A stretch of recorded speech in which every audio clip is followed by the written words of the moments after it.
Here I have XIAOMI 12S, and today I'm going to show you how to enable Do Not Disturb mode on this device.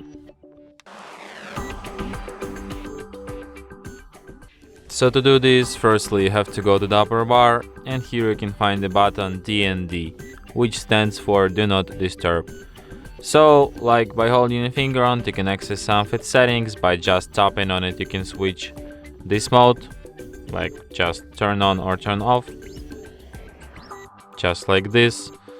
So here you can adjust some of its settings. For example, you can set up a schedule, turn on time, you can enable it automatically when device is locked, you can notify about calls from anyone, from contacts only, from shared contacts only, or from nobody, and you can also notify about repeat calls, ring or vibrate while receiving the second call from the same contact within 15 minutes, which could be useful.